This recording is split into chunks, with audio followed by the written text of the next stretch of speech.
tahun. Tapi jasa ilmiahnya untuk umat manusia sungguh luar biasa.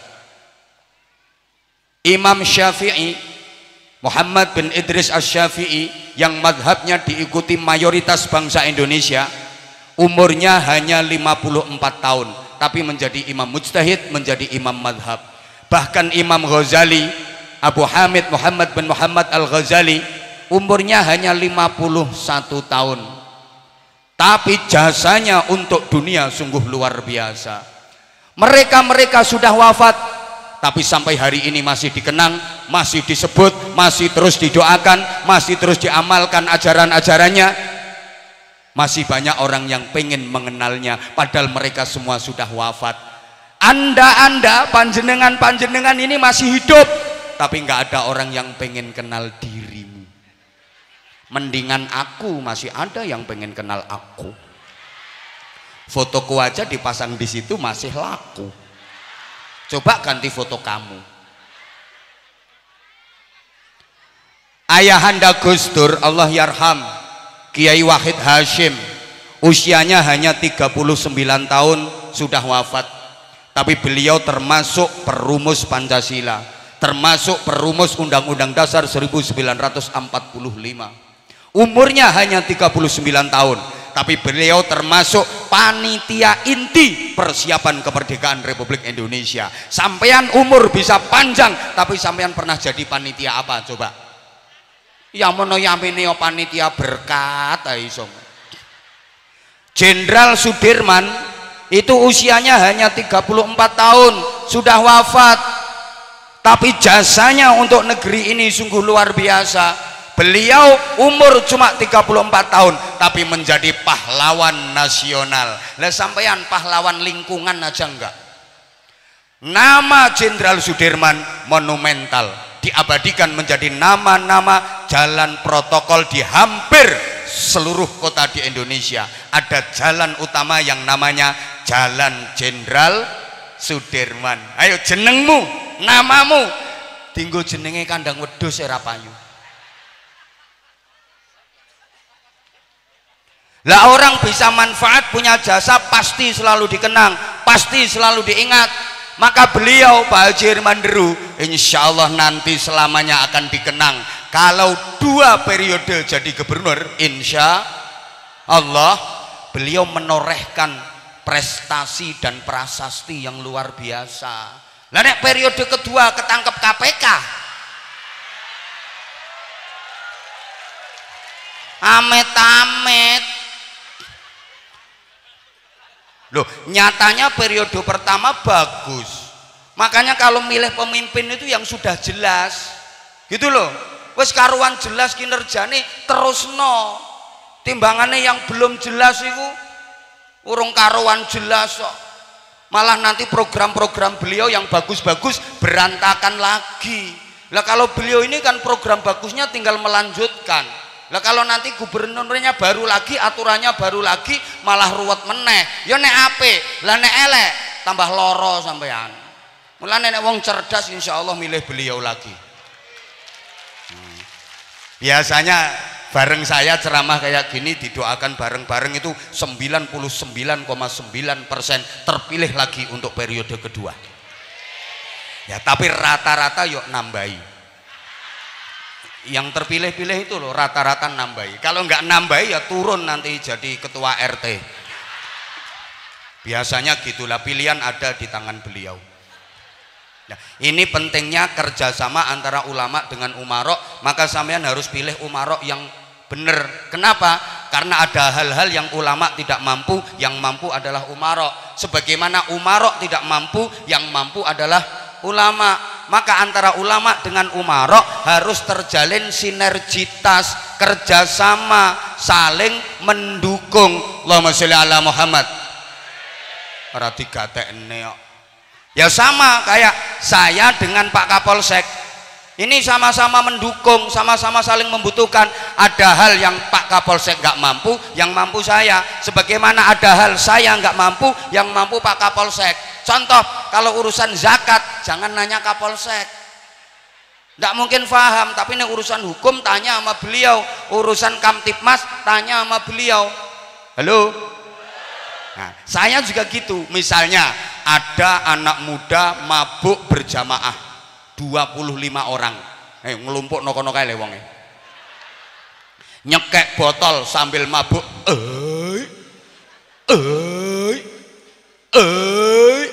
Nah, saya lewat, terus saya turun, saya tegur, bubar, bubar. Qala Allah Ta'ala fi kitabihil karim, innamal khamru wal maisiru wal ansabu wal azlamu rijsum min amali syaitani fajtanibuh.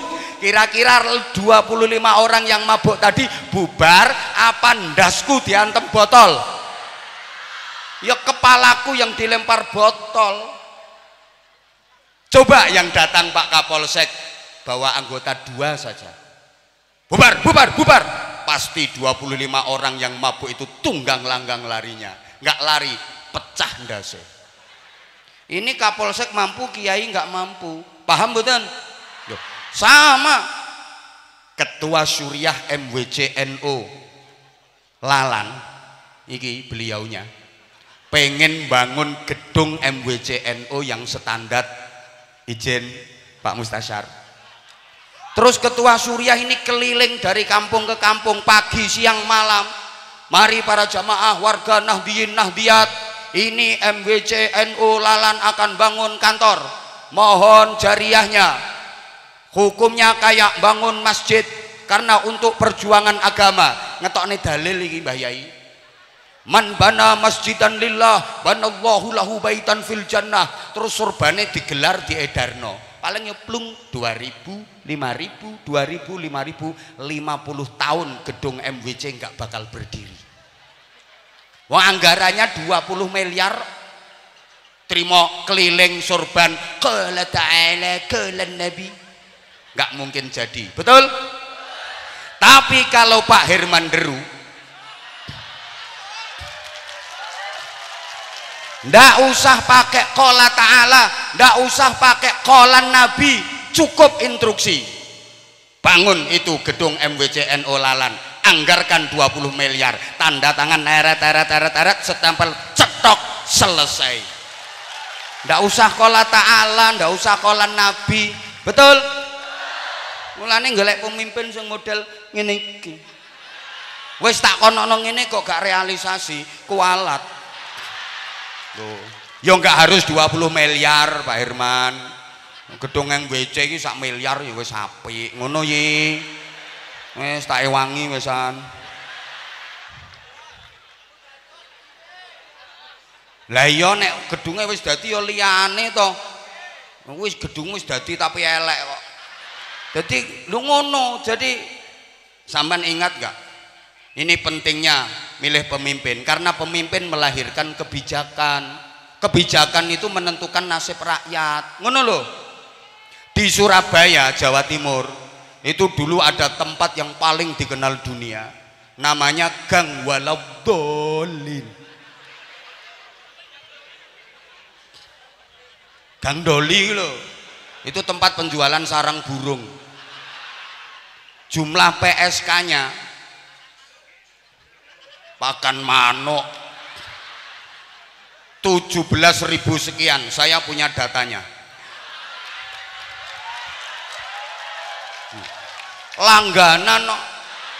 Langganan ngisi pengajian, cuma aku nggak mau diekspos. Loh bener itu. Lah itu kiai-kiai se-Jawa Timur ngeluh kabeh, mumet puyeng gimana supaya ndoli bubar. Akhirnya kiai-kiai se-Jawa Timur istighosah, doa supaya ndoli bubar. Semakin diistighosahi, semakin rame penghunine. Coba, bahkan kiai yang doanya ampuh-ampuh itu, kejem kalau doa.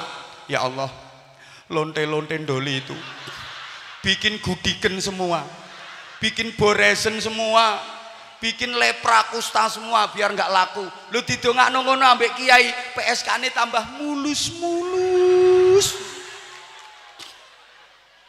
Kiai nggak sanggup membubarkan itu, tapi begitu seorang wali kota bikin perda nomor sekian, angka Romawi sekawan, garis miring sekian, tahun bulan sekian, Gang Doli pusat prostitusi harus dibubarkan.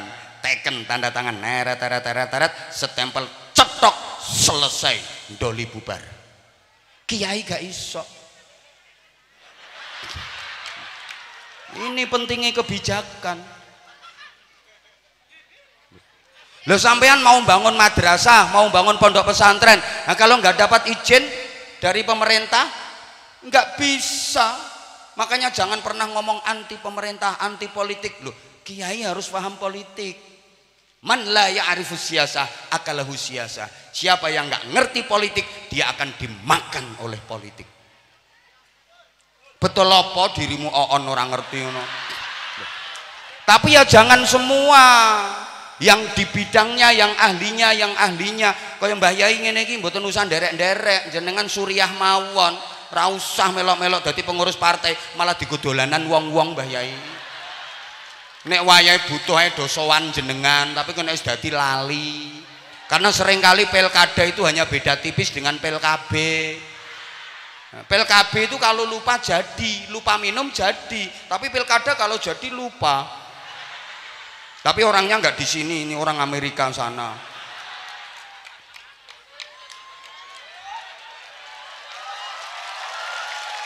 Nah, saya akan lanjutkan tentang ke-NU-an dan pentingnya di pemerintahan sosial kemasyarakatan. Tapi kita kasih kesempatan kepada beliau yang sudah dari tadi ditunggu-tunggu. Saya ceramah juga sudah lama petentengan Pak Herman, sudah lama nunggu jenengan. Siapa ngomong amplope? Ra usah mbok omongne wis dipersiapkan. Wis kulino wisan ngono kuwi. Kathik mbok atur. Gubernur mbok atur.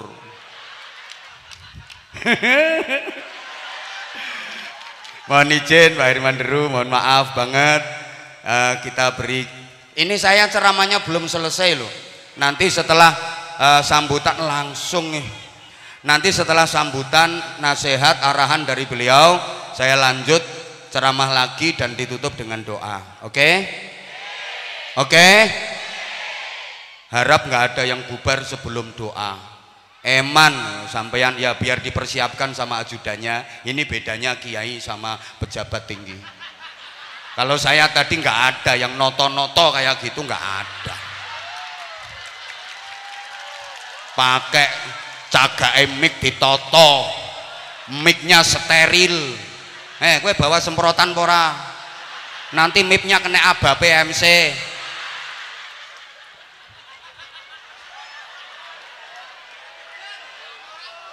Bawa apa ku jenenge kuwi, dispenser kuwi lho sing nganggo nyemprot genane zaman covid kae lho. Hah? Ah ya itu bener, hati-hati itu kena ababnya MC itu tadi. Nah coba lihat kalau pejabat mic pakai ditata, Masya Allah, sepatu dibawakan, map dibawakan. Menurut saya orang itu jabatannya semakin tinggi semakin keple. Loh ya nggak ngerungokne. Oh ya nggak ngerungokne. Orang itu jabatannya makin tinggi makin keple. Wong emak nggak kuat bawa sendiri. Kacamata ya lo dibawakan. Padahal kacamatanya lo berapa ton beratnya. Dulu waktu belum jadi yo ndodos barang, banggel biasa. Sekarang begitu udah jadi pejabat tinggi, kacamata minta dibawakan, map minta dibawakan. Makin tinggi jabatan kok makin keple. Loh, saya berani roastingan gojlokan sama beliau karena saya sudah tahu karakter beliau. Beliau itu wis biasa kayak gini, wis biasa. Beliau kan terkenal dekat dengan rakyat, dicintai rakyat, mencintai rakyat, membela kepentingan rakyat. Nah, kalau tersinggung marah ya silahkan tinggalkan tempat ini, nggak apa-apa. Pulang balik lagi helikopter sudah siap di sana kok. Wong acara ini nggak didatangi Pak Herman Deru tetap jalan kok. Jamaah sekian datang ini karena pengen dengerin ceramahnya Anwar Zahid.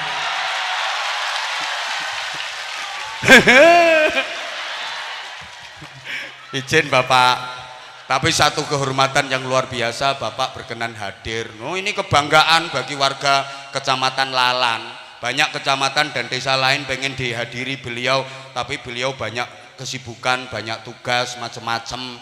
Ini keberuntungan loh. Belum lagi nanti kalau udah ada kesepakatan bantuan. Lho sing mbok enteni lakui toh. Bapak, mereka hanya menunggu bantuan. Karena itu saya rehat dulu sejenak. Berikutnya para hadirin yang berbahagia, memasuki rangkaian acara berikutnya, sambutan, arahan dan nasihat-nasihat dari beliau, kebanggaan kita, pemimpin kita yang insya Allah akan membawa Sumatera Selatan ke depan makin sejahtera, makin maslahah, makin manfaah, makin barokah. Beliau Bapak Haji Herman Deru, kepada beliau kami haturkan. Nggak usah nunggu MC.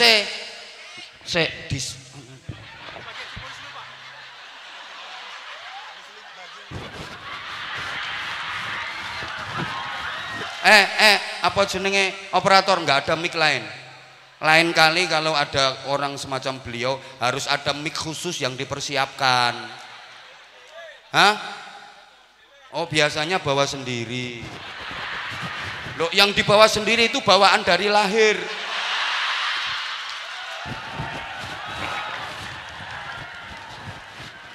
Saya nggak enak saya kalau HP saya pakai terus nanti dipakai beliau.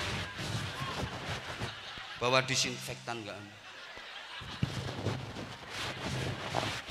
Oh, nanti gitu operator.